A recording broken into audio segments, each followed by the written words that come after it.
नमस्कार मेरे प्यारे साथियों, मैं डीपी आज एक नए वीडियो के साथ आप लोगों के सामने हूँ। और मेरा आज का ये वीडियो है यूएसए की दोगली नीतियाँ, जिसको कि भारत ने एक्सपोज करके रख दिया।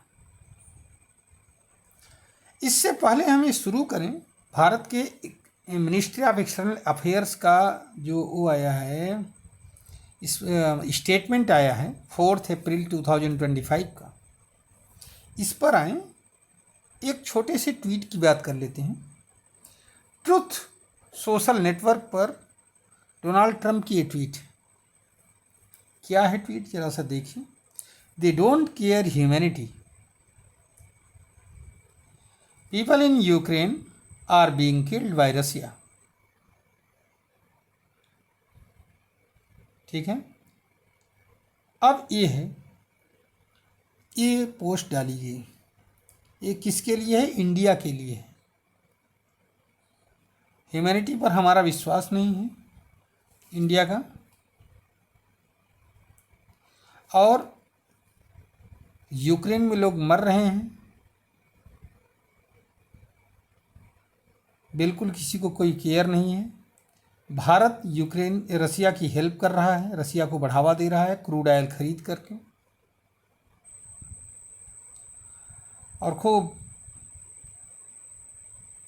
ठीक है उसे रिफाइन करके बेच रहा है, मोटा मुनाफा भी कमा रहा है। ये है पूरा, और भी है उसमें बातें थी तो मैंने थोड़ा सा बताया इंग्लिश में, बाकी हिंदी में बताने की कोशिश किया। उसके बाद में स्टीफन जो डिप्टी चीफ ऑफ स्टाफ हैं, उनका बयान आया। उनका बयान क्या है? It is not acceptable for India to continue financing this war. Ukraine war को इंडिया फाइनेंस कर रहा है, मतलब by purchasing oil from Russia. ये यूएसए के डिप्टी चीफ ऑफ स्टाफ का बयान आया। स्टीफन है कोई, हमें नहीं याद आ रहा है इस समय क्या है। अच्छा, एक से रसिया क्या, ट्रम्प क्या एक्सप्लेनेशन दे रहे हैं, बड़ा गजब है। आप लोग इस पर ज़रा सा विचार करिए तो आपके समझ में आएगा। ट्रम्प ये कह रहे हैं कि भारत तेल खरीद करके रसिया यूक्रेन वार को बढ़ावा दे रहा है। अच्छा, यूएसए क्या कर रहा है? यूक्रेन को अस्त्र शस्त्र दे रहा है, तो क्या वो शांति का मार्ग प्रशस्त कर रहा है?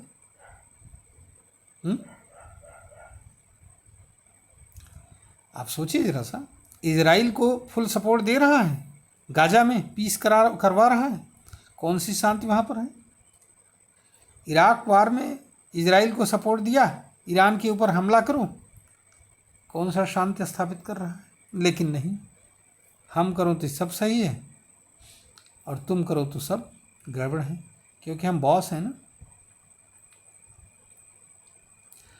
ये बंदा हर चीज़ को बिजनेस समझ रहा है, और ये नहीं समझ पा रहा है कि युद्ध ऐसे न तो स्टार्ट होता है न एंड होता है। अब आइए जरा सा मिनिस्ट्री ऑफ एक्सटर्नल अफेयर्स का क्या जो है स्टेटमेंट आया है 4 अगस्त 2025 का। ये पूरा उपलब्ध है, आप देख सकते हो इसको। मिनिस्ट्री ऑफ एक्सटर्नल अफेयर्स का जो स्टेटमेंट है वो उपलब्ध है। भारत ने आंकड़े रख दिए दुनिया के सामने। क्या रख दिए? 2020 भारत ने बताया कि 2024 में ईयू रसिया से जो ट्रेड, ठीक है, इंपोर्ट किया है ईयू ने, वो था 67.5 बिलियन यूरो का, सर्विसेज का 17.2 बिलियन यूरो का है। और आपको मालूम है कि ये उसी वर्ष में अर्थात 2024 में एक्सटर्नल अफेयर्स के स्टेटमेंट में लिखा हुआ है, इंग्लिश में है, आप इसको पढ़ोगे समझ में आ जाएगा, बहुत टफ नहीं, कि भारत के कुल व्यापार से, ये जो उसी वर्ष में हुए कुल व्यापार से, भारत के कुल व्यापार से बहुत ज़्यादा है। आप समझिए 2022 में वार जब शुरू हुआ था तो उसमें यूरोपियन यूनियन यूरोप जो है 15.2 मिलियन टन एलएनजी गैस खरीद रहा था, और जब वार शुरू होने के बाद में 2024 में 16.5 मिलियन टन हो गया, घटा नहीं बढ़ता चला गया। इसके अलावा रसिया से कौन कौन सी चीज़ यूरोप की कंट्री लेते हैं, भारत ने खुलासा कर दिया इसका। फर्टिलाइजर्स, और क्या है, mineral product, chemicals, iron and steel machinery, transport equipment, ये सब लेते हैं, अभी भी ले रहे हैं, और भारत को नसीहत दे रहे हैं कि तुम व्यापार मत करो। यूएसए क्या ले रहा है अब ये भी जान लो। यूरेनियम, रेडियम, फर्टिलाइजर, केमिकल्स, ये तो इतना जो है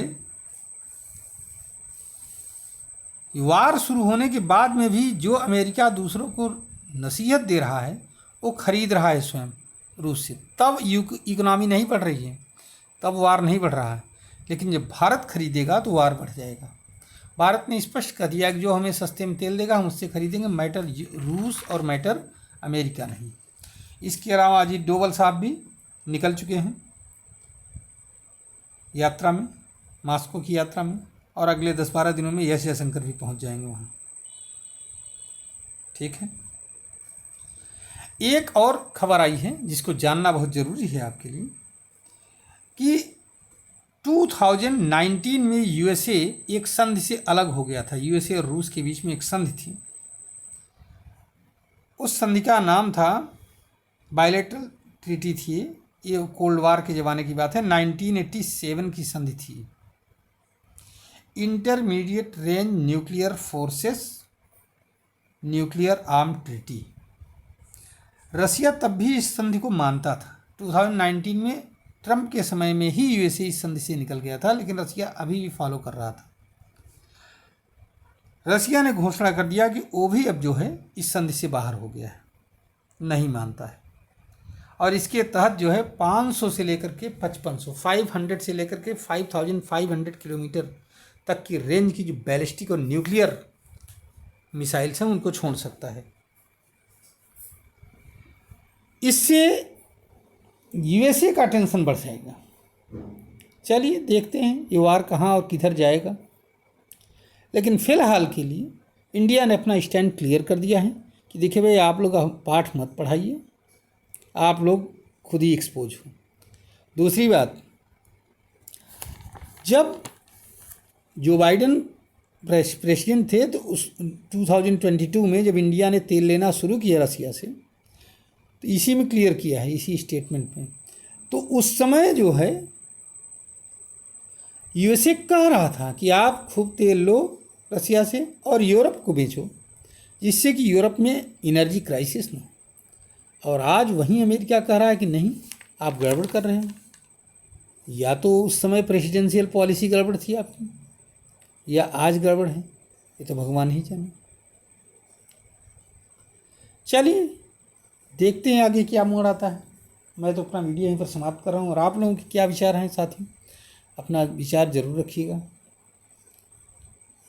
धन्यवाद, नमस्कार, जय हिंद, जय भारत, वंदे मातरम। अगर आपको ये हमारा कंटेंट पसंद आ रहा हो तो आप जो है हमारे वीडियो को लाइक करिए, चैनल को सब्सक्राइब करिए और वीडियो शेयर भी करिए।